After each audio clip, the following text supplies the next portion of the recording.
प्रिय विद्यार्थियों, आज हम अपने आरोह भाग 1 काव्यखंड करेंगे। इस काव्यखंड में हमारी पहली कविता बनती है पद, जो कि कबीरदास जी द्वारा लिखी गई है, अर्थात कह सकते हैं कबीर के पद।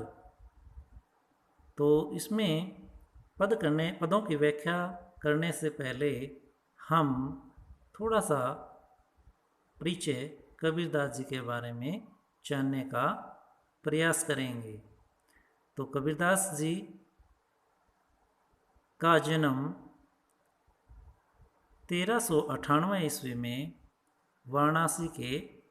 वाराणसी में हुआ।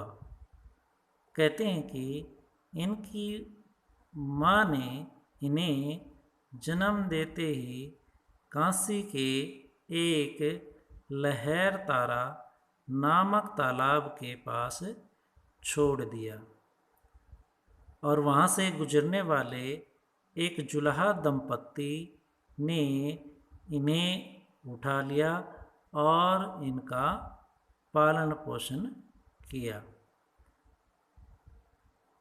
अध्यात्म में इनके गुरु रामानंद जी थे और उन्हीं के सानिध्य में रहकर इन्होंने आत्मा और परमात्मा के बारे में जाना, अर्थात एक ही ईश्वरवाद के बारे में इन्होंने जाना।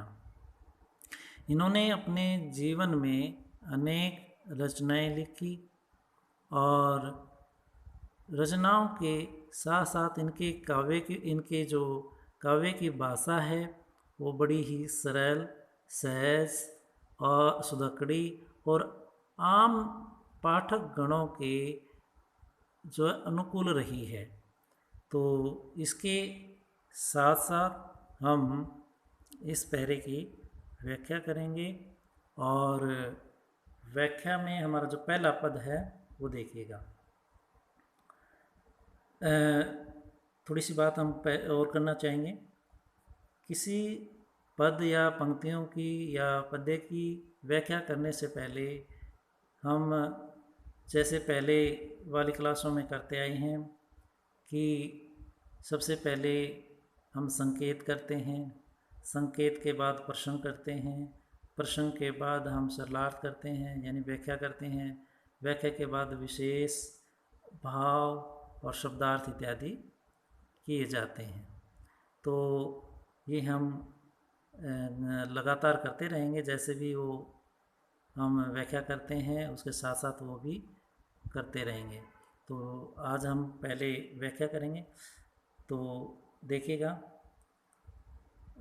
अगर मेरे ख्याल में बताने की आवश्यकता नहीं पड़ेगी। जैसे संकेत में पहले 2 शब्द होते हैं, 2 या 3 होते हैं, फिर अंतिम पंक्ति के 2-3 शब्द होते हैं, फिर प्रसंग होता है और प्रसंग में जैसे प्रस्तुत पंक्तियाँ हमारी पाठ्य पुस्तक आरोह भाग 1 से ली गई हैं, जिसमें हमारा कौन सा बनता है पद जो कि कबीरदास जी द्वारा लिखे गए हैं, जिसमें कबीरदास जी ने जिसके बारे में भी बताया गया है उसके बारे में थोड़ा सा हम लिख देते हैं और जो भी बताया है उसमें आगे क्या कहा गया है वो हम बताने के लिए आगे व्याख्या में तैयार रहते हैं। और उसके बाद जो है सरलार्थ यानी व्याख्या और फिर भाव और विशेष, उसके बारे में बाद में बातें करेंगे। देखिएगा, पहले हम तो एक एक करी जाना, पहले इसकी हम व्याख्या कर लेते, पंक्तियाँ पढ़ लेते हैं।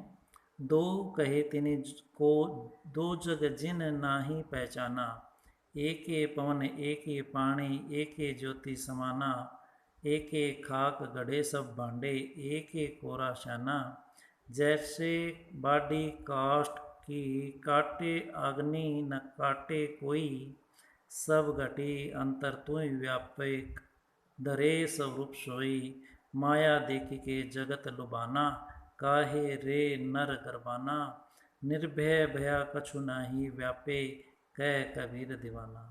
तो देखिएगा क्या कहता है, हम तो एक एक करी जाना। कबीरदास जी कहते हैं हमने तो इस संसार में एक एक करके जान लिया है। अर्थात कबीरदास जी कहते हैं कि हमने इस संसार में प्रत्येक वस्तु के बारे में जान लिया है कि वास्तव में परमात्मा यानी ईश्वर यानी भगवान एक ही है।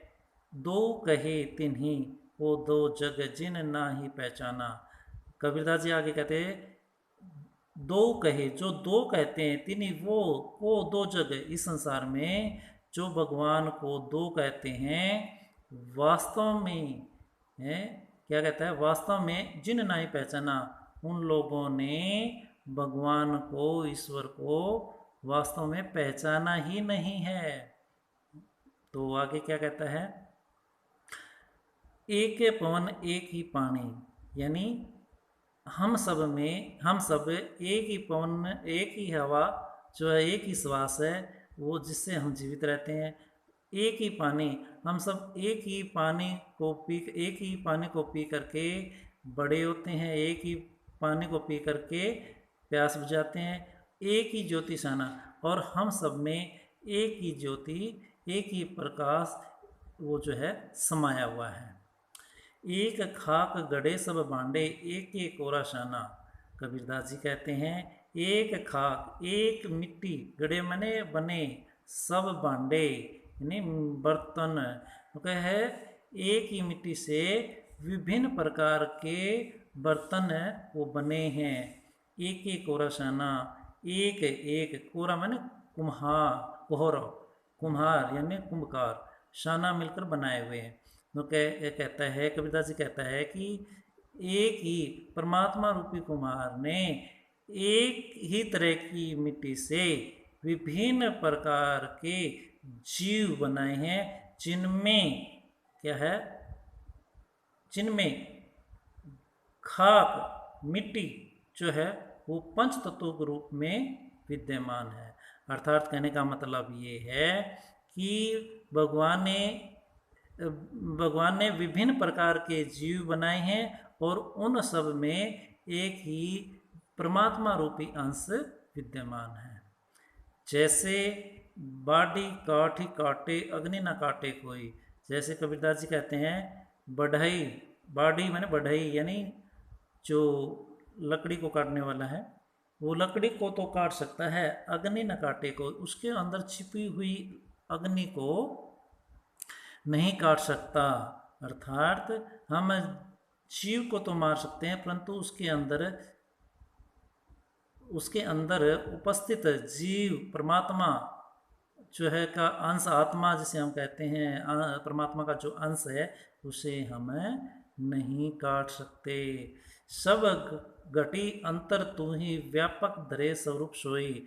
कबीरदास जी कहते हैं तू ही हर जीव के अंदर विद्यमान है और अपना जो स्वरूप है वो बनाए हुए है, रखे हुए है।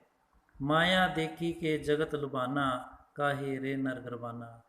कबीरदास जी कहते हैं हे इंसान, तुम संसार में माया को देख करके उस पर गर्व अहंकार मत कर, घमंड मत कर। निर्भय भया कछु नहीं व्यापे, कह कबीर दीवाना। कबीरदास जी कहते हैं कि सांसारिक मोह माया में न पड़ करके हमें निर्भय हो करके भगवान का भजन करना चाहिए। तो यहाँ पे ये इसकी व्याख्या हुई, और व्याख्या के बाद जैसे हमने उससे पहले की बात की थी कि जो इसके विशेष हैं उनको जो है हमें करना है। जैसे देखा जाए तो शुरू में ही है, एक एक में जो है यमक अलंकार है, यहाँ पे एक एक अलग अलग अर्थों के लिए प्रयोग किया गया है। जैसे काष्ठ, काटे, काटे फिर आगे कोई है, यहाँ पे अनुप्रास अलंकार है। तो इस तरह से जो शांत रस का प्रयोग किया गया है कबीरदास जी के द्वारा।